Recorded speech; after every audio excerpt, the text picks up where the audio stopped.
Amados em Cristo, vamos abrir as nossas Bíblias aqui em Efésios capítulo 1. Vamos ler os versículos 3 a 7. Bendito seja o Deus e Pai de nosso Senhor Jesus Cristo, que nos abençoou com todas as bênçãos espirituais nos lugares celestiais em Cristo. Segundo nos escolheu nele, antes da fundação do mundo, para que fôssemos santos e irrepreensíveis diante dele em amor, havendo-nos predestinados para sermos adotados como seus filhos, por meio de Jesus Cristo, conforme o beneplácito de sua vontade, para o louvor da glória de sua graça, pelo qual nos fez agradáveis no amado, em quem temos a redenção por meio de seu sangue, e perdão dos pecados, segundo a riqueza da sua graça. Agora, por favor, Colossenses, capítulo 1, a partir do versículo 10. Para que andais como é digno do Senhor, agradando-o em tudo, produzindo fruto em toda boa obra e crescendo no pleno conhecimento de Deus, fortalecidos com todo o poder, conforme a força de sua glória, para toda a paciência e longanimidade, com alegria dando graças ao Pai, que nos tornou aptos a participar da herança dos santos em luz, o qual nos livrou do poder das trevas e transladou-nos ao reino do seu amado Filho, em quem temos a redenção por meio do seu sangue, o perdão dos pecados. Vamos orar. Bendito Deus e Pai do nosso amado Jesus, obrigado por mais uma vez nos trazer a esta mesa. Senhor, foi as tuas mãos que nos trouxe aqui. É o teu Espírito que tem nos conduzido nessa reunião, nessa adoração, nesse louvor a ti. Senhor, recebe os nossos cânticos, os nossos aplausos, que eles sejam o verdadeiro fruto do nosso culto de adoração, a glória, a riqueza da tua graça para conosco. Nós te adoramos, bendito Senhor. Derrama a tua palavra nesta manhã nos nossos corações. Vem, magnifica ela. Abra os nossos olhos, faça-nos ver a grandeza desses textos. No nome do teu amado Filho Jesus, nós oramos. Amém. Meus queridos em Cristo, nesses dois textos, nós somos levados a ver a nossa salvação na esfera mais profunda, na esfera mais elevada. Quando você lê estes textos, você precisa ser muito, mas muito cuidadoso, muito cuidadosa. Porque a tendência nossa é juntar todos esses versículos e trazer uma interpretação de maneira geral.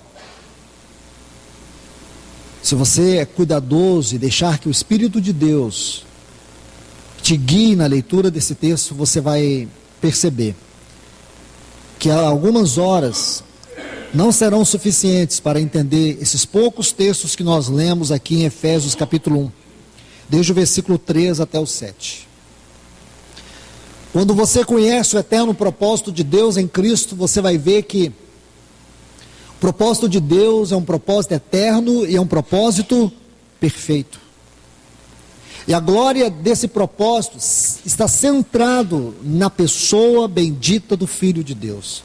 Todas as suas glórias, toda a sua beleza, toda a sua majestade, a altura, a largura, o comprimento, a profundidade da pessoa e do ser do nosso Senhor Jesus é algo que vai nos tomar por toda a eternidade. E as dimensões da grandeza dele é algo tão infinito, que à medida que nós vamos conhecendo, nós temos a sensação que sempre estaremos no começo de conhecê-lo. A palavra diz assim, o Senhor Jesus diz, ninguém conhece o Filho senão o Pai. Veja, a única pessoa que conhece o Filho é o Pai. E quem é o Pai? Então, quando você pensa no conhecimento do Pai, o Pai é aquele que detém todo o poder do conhecimento, nas suas esferas mais infinitas, o nosso conhecimento. O nosso conhecimento, e se juntar todo o nosso conhecimento, nós não conseguimos abrir nem o primeiro grau da porcentagem do conhecimento de Deus. Conhecimento que Ele tem de tudo. Conhecimento que Ele consegue ver o antes, o durante e o depois de forma instantânea. O conhecimento de todos os elementos. Ele não apenas conhece os elementos que constituem a matéria, mas a essência, a natureza, o propósito, a química, tudo o que concerne qualquer elemento, qualquer matéria. Mas não só isso, Ele conhece não apenas o universo, mas Ele consegue conhecer os nossos pensamentos. E o conhecimento dele é tão profundo que Ele conhece os nossos pensamentos antes que nós os pensemos. Este é o conhecimento de Deus. Mas tudo isso que eu falei ainda é palha. Tudo isso que vocês estão ouvindo é palha, porque o conhecimento de Deus é vasto, é imenso. E só Ele pode conhecer o Filho. Só Ele conhece o Filho, em toda a sua essência, em toda a sua tessitura. Só Ele conhece o Filho. Ninguém é capaz de conhecer o Filho. Mas Deus, Ele se curva. Deus, esse Emanuel, Ele vem até nós. Aí você lembra quando Paulo diz assim, na Epístola aos Gálatas, no capítulo 1, aprove Deus, não é conhecer, é revelar seu Filho em mim. Sabe o que Deus está fazendo, irmãos? Revelando o Cristo a nós. E lembra que Jesus disse, lá em João 17, a vida eterna é esta, que conheça a ti mesmo, o único Deus verdadeiro, e a Jesus Cristo, a quem enviastes. Então a vida eterna será, irmãos, eras e mais eras. Se você estudar a existência do homem, a criação do homem, de Adão até nós, o que nós vamos dizer? Que de Adão até nós houve várias eras. Algumas pessoas chamam isso de dispensação. Nós temos a dispensação da inocência, a dispensação da consciência, a dispensação do governo humano, não é verdade? A dispensação da lei, temos a dispensação dos profetas, aí nós temos a dispensação da igreja, a dispensação da graça, teremos a dispensação do reino. Tudo isso são dispensações ou eras. Lá na eternidade também, irmãos. A eternidade será constituída de eras. E todas as eras na eternidade vindoura será com o único propósito que Cristo seja mais e mais revelado para nós. Estão vendo quão maravilhoso é tudo isso? Agora, meus irmãos e irmãs, você sabe que Deus tem um propósito eterno. O propósito dele é um propósito perfeito. Porém, mesmo Deus tendo propósito perfeito nele mesmo, Ele sabia que por causa do homem, que Ele criaria a sua imagem e semelhança, haveria necessidade de que algo fosse feito. E sabemos que o homem foi criado, a imagem de Deus, a semelhança de Deus. Esse homem deveria ter uma experiência sempre crescente de vida, de santidade, de glória e de conhecimento de Deus. Porém, este homem, como nós sabemos no capítulo 13 de Gênesis, um homem que tinha uma sabedoria, um conhecimento, uma autoridade, ele governava os peixes do mar, as aves dos céus, os répteis da terra, mas ele não governou seu próprio coração, seu próprio sentimento, e ele caiu, e por causa da queda, a redenção se fez necessária. Então a redenção, o sangue de Cristo Jesus, nos reintroduz ao eterno e supremo propósito perfeito de Deus. E agora nós, irmãos, podemos jubilar, podemos alegrar, porque por causa desta redenção, por causa deste sangue da redenção, nós fomos redirecionados, reintroduzidos àquela esfera mais alta do propósito eterno de Deus, onde Cristo está sendo formado em nós.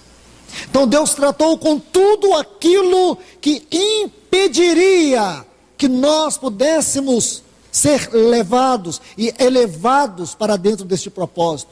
Ele tratou com a nossa carne por meio da cruz. Ele tratou com Satanás por meio da morte na cruz. Ele tratou com os nossos pecados por meio do sangue da cruz. E ele tratou até mesmo com todas as possibilidades de pecar quando Cristo ressuscitou e entrou por nós e está agora por nós como nosso sumo e eterno sacerdote. Que salvação é esta? É essa salvação aqui. Observe o que ele diz, irmãos, no versículo 3: bendito seja o Deus e Pai de nosso Senhor Jesus Cristo, que nos abençoou com todas sortes de bênçãos. Veja bem, essas bênçãos, elas possuem duas características. Elas são bênçãos espirituais e elas são bênçãos celestiais. Elas não são bênçãos naturais e nem terrenais. Cuidado para que o inimigo não venha distorcer no seu coração essas duas palavras. Elas são bênçãos espirituais e elas são bênçãos celestiais. Porque a tendência desse evangelicalismo degradado é colocar o coração do homem neste mundo. Irmãos, os nossos pés estão neste mundo, mas o nosso coração tem que estar nos céus. Tenha consciência disso. Aí ele prossegue: segundo nos escolheu nele. Olha aqui, preste atenção nesse versículo 4. Então, uma das grandes, evidentes bênçãos celestiais ou espirituais nos lugares celestiais é que nós fomos escolhidos nele. Fomos escolhidos em quem? Em Cristo. Quando você toma esta frase, meus irmãos, nós temos que tirar a sandália dos nossos pés, sim. Nós precisamos nos livrar de toda arrogância, de qualquer outra pretensão. Nós temos que nos humilhar e pensar: Deus me escolheu nele. Ele não quer que você olhe para isso de maneira geral, Ele quer que você olhe para essa frase de maneira pessoal. Você mesma, você mesmo, a despeito das suas carências, deficiências, das nossas dificuldades, porque quantas deficiências existem dentro de nós, na nossa mente, no nosso coração, no nosso ser, quantas incapacidades nós temos, a principal delas, de agradar a Deus. Então, quando nós olhamos para nós, recheados de tantos defeitos, podemos imaginar como foi possível Deus escolher uma pessoa tão imperfeita como eu, em Cristo Jesus. Aqui que está a glória, é porque Deus nos escolheu em uma pessoa 100% perfeita. E essa perfeição da vida de Cristo, essa perfeição moral, essa perfeição dele, é a ferramenta que o Espírito Santo está usando para transformar o nosso caráter. E naquele dia, quando eu e você fomos transformados no abrir e fechar de olhos, quando o nosso corpo corruptível for revestido da incorruptibilidade, quando a morte for destruída em nós, e assim nós entrarmos para o reino da glória do nosso Senhor, Deus não vai fazer isso como um passo de mágica. Deus vai fazer isso porque tudo que Ele vai fazer é aquilo que é Cristo, e é de Cristo, e será tomado para poder operar em nós. Ele começou em nós a boa obra. Eu e você precisamos testemunhar isso diante de principados e potestades. Deus começou em mim uma boa obra. Apesar de mim, apesar de você, Deus começou em nós a boa obra. E nós temos que nos render, e nós temos que adorar. Nos escolheu nele. Deus olhou para o seu filho e anelou ter muitos filhos tão amados como esse filho. Deus anelou ter não apenas um filho unigênito, mas que ele fosse o primogênito de muitos irmãos. Deus tinha apenas aquele filho por toda a sua eternidade de amor. Agora Ele deseja ter uma família de muitos filhos como aquele filho. E agora pense, irmãos, olha o texto que nós lemos aqui de Colossenses, capítulo 1. Observe o que ele diz. Ele diz: para que andais, versículo 10, como é digno do Senhor, agradando em tudo, produzindo fruto em toda boa obra e crescendo no pleno conhecimento de Deus. Então a vida cristã é crescente. Eu quero te fazer uma pergunta: você percebe o seu crescimento espiritual? Meus irmãos e irmãs, precisamos colocar uma pausa bem forte aqui, onde cada um de nós precisamos, diante de Deus, debaixo do nome do Senhor Jesus, fazer essa pergunta a nós mesmos: eu tenho crescido no meu conhecimento de Deus? A minha vida cristã tem sido uma vida crescente, progressiva espiritualmente? Ou você é o mesmo cristão desde sua conversão? Ou pior ainda, ou você sente que você está andando para trás, você está regredindo? Quero falar que talvez essa seja a pior tragédia espiritual que alguém esteja vivendo. Um cristão que não cresce, um cristão que não amadurece, um cristão que não tem uma vida espiritual progressiva, ele está vivendo a pior descrição da decadência espiritual. Não há nada que possa designar uma vida cristã decadente do que um cristão que não cresce. E aqui diz que nós temos que crescer, fortalecidos com poder, conforme a força da sua glória, para toda paciência e longanimidade, com alegria, dando graças a Deus. Aí diz assim, o texto que eu quero chegar é esse: que nos tornou aptos a participar da herança dos santos em luz. Aí diz assim: o qual nos tirou do poder das trevas e nos transportou para o reino do Filho do seu amor. Deus nos tirou de um império de trevas, Deus nos resgatou de um império de pecados, Deus nos tirou dos grilhões do pecado, Deus nos tirou das garras de Satanás, e Ele nos levou para o reino do Filho do seu amor. Então nós estamos nesse reino de amor, nós vivemos esse reino de amor.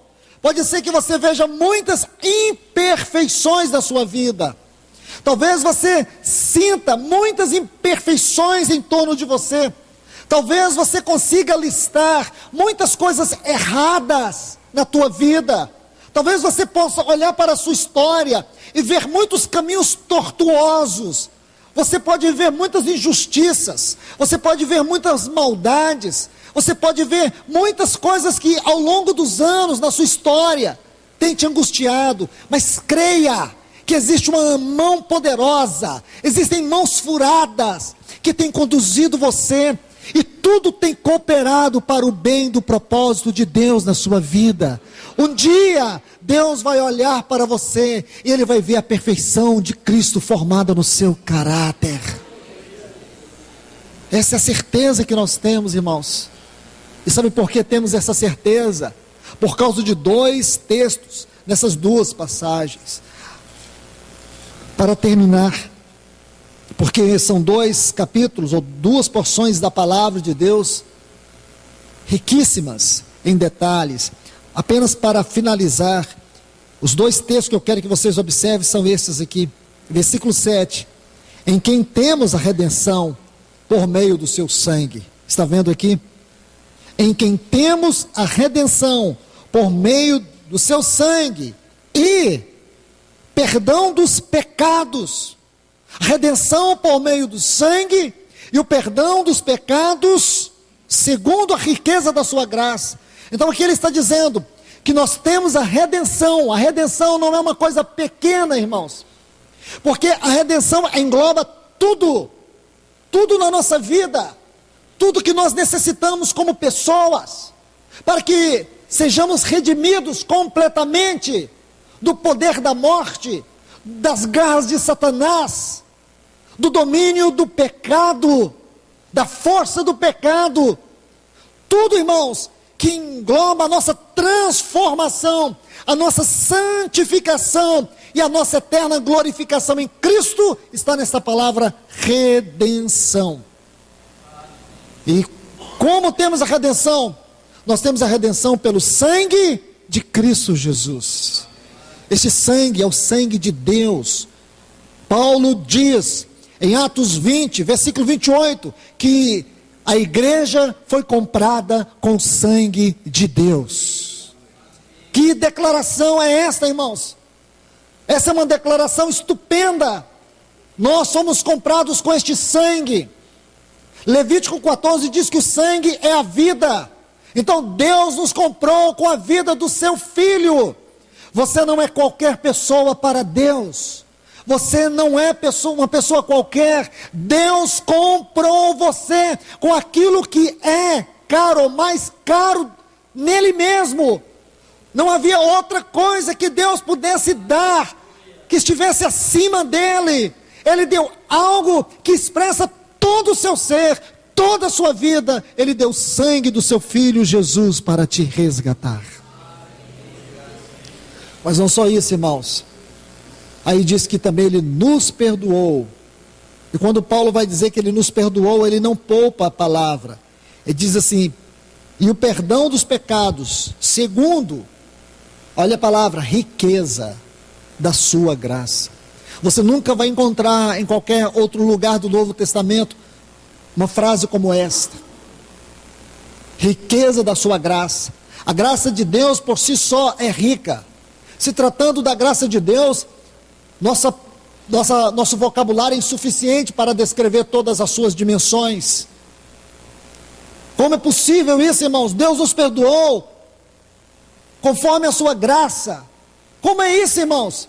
Por que Deus não nos perdoou conforme a sua justiça? Porque se Deus nos perdoasse de acordo com a sua justiça, nós estaríamos mortos e condenados eternamente no inferno. Porque a Bíblia diz: a alma que pecar, essa morrerá. Então, como que Deus pode nos salvar por sua graça sem ferir sua justiça? Só havia um meio.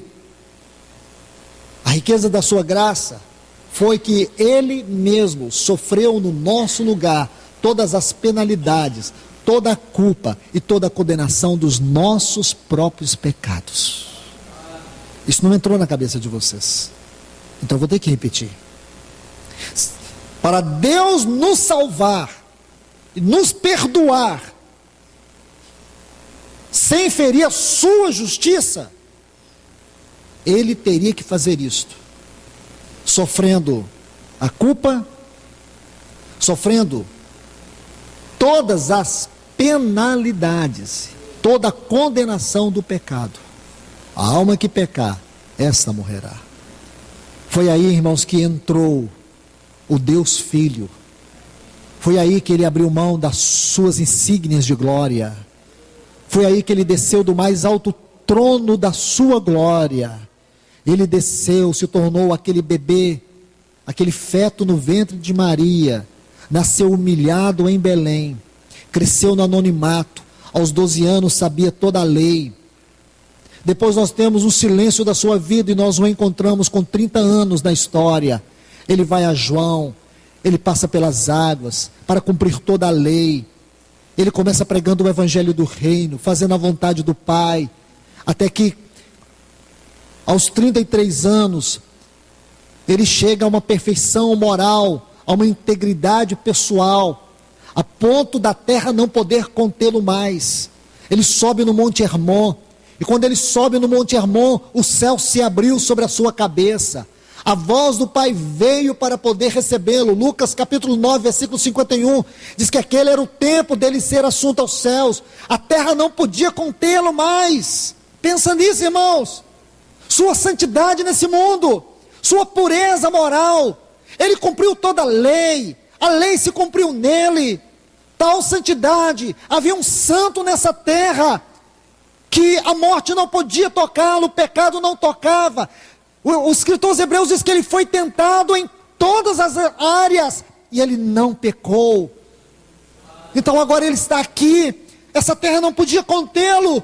aí Lucas diz assim, que chegou o tempo da sua ascensão, mas ele recusa ascender-se aos céus. Ele colocou no seu coração uma intrépida resolução de descer daquele monte Hermon, caminhar por 150 anos e ir para um outro monte, o monte do Gólgota, o monte da caveira, para ele satisfazer a justiça de Deus e ele ser oferecido no nosso lugar, tomar a nossa culpa, tomar os nossos pecados, para que a riqueza da graça de Deus viesse se derramar, para que nós pudéssemos ser eternamente perdoados. Esta é a riqueza da graça de Deus, e foi por causa da riqueza dessa graça que nós somos perdoados.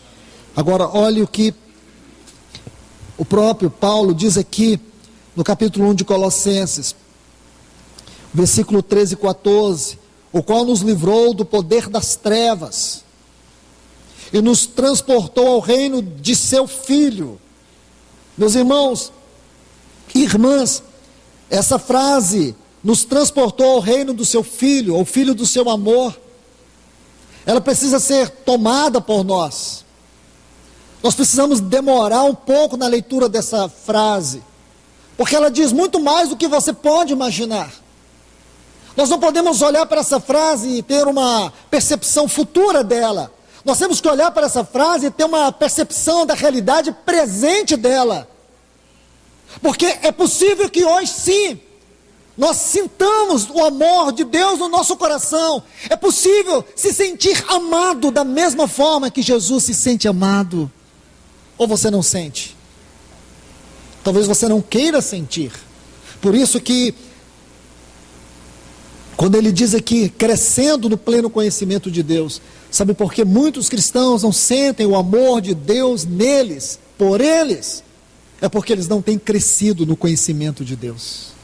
Porque quando você cresce no conhecimento de Deus, você experimenta mais profundo o amor de Deus. Aí ele diz assim, nos transportou para o reino do Filho. Então, qual é a pergunta que podemos fazer aqui? Em qual reino nós estamos? O que significa esse reino para nós? Significa um reino de amor. Significa um reino de amor. Paulo disse isso em outras palavras, em Efésios, capítulo 2, quando ele inicia, lá no versículo 4, mas Deus, sendo rico em misericórdia, agora vem, por causa do grande amor com que nos amou. Olha, irmãos, grande amor com que nos amou. Sabe o amor com o qual você foi amado? A Bíblia descreve assim, grande amor. Grande amor por quê? Porque Deus é amor. Então qual é o tamanho desse amor que Deus tem por você? É o tamanho dele. Então você diz assim, é impossível calcular o tamanho de Deus. Então é impossível você calcular o amor que Deus tem por você. Por causa do grande amor com que nos amou. Mas como foi que ele nos amou? Olha que descrição preciosa, irmãos. Estando nós mortos. Talvez por um justo, alguém ousaria morrer, disse Paulo. Mas Deus prova o seu amor para conosco, pelo fato de ter Cristo morrido por nós, sendo nós ainda pecadores. Esse foi um amor provado. Então, estando nós mortos em nossos delitos e pecados, nos deu vida juntamente com Cristo. Pela graça, sois salvos e nos fez, olha o translado aqui, e nos fez assentar com Cristo nos lugares celestiais. O que isso quer dizer, irmãos? À medida que você vai tendo esse conhecimento de Deus, você vai percebendo mais o céu aberto sobre a sua vida. À medida que você cresce no conhecimento de Deus, mais você vai sentir facilidade de entrar nas esferas mais altas do amor de Deus, da glória de Deus, da graça de Deus, mesmo vivendo nesse corpo, mesmo vivendo neste mundo cercado de tribulações, angústias, dificuldades, lutas, provocações, seja o que for, é possível sim, irmãos. Os santos do passado viveram, muitos irmãos viveram, muitos irmãos vivem. Então nós precisamos ter consciência que nós fomos colocados na esfera mais alta do amor de Deus. Glórias a Deus por isso. E hoje nós estamos aqui, irmãos, para celebrar o amor do Pai por nós. Estamos aqui para dar glórias a Deus por este amor. Estamos aqui para beber deste sangue. Estamos aqui para comer da sua carne, porque agora nós somos dele e ele é nosso. Nós estamos nele e ele está em nós. Aleluias por isso. Podemos beber do seu sangue, porque a sua vida é a vida da nossa vida. Podemos beber do seu sangue, porque nós entramos nesta esfera de redenção. Nós podemos comer da sua carne. Podemos comer dele, porque ele é a verdadeira comida para o nosso espírito. Ele é a verdadeira bebida para o nosso espírito. Que Deus possa abrir os nossos olhos mais nesta manhã. Nos levar a compreender este amor. Que nós possamos cantar este amor aqui nesta manhã. Que Deus nos abençoe com a sua palavra.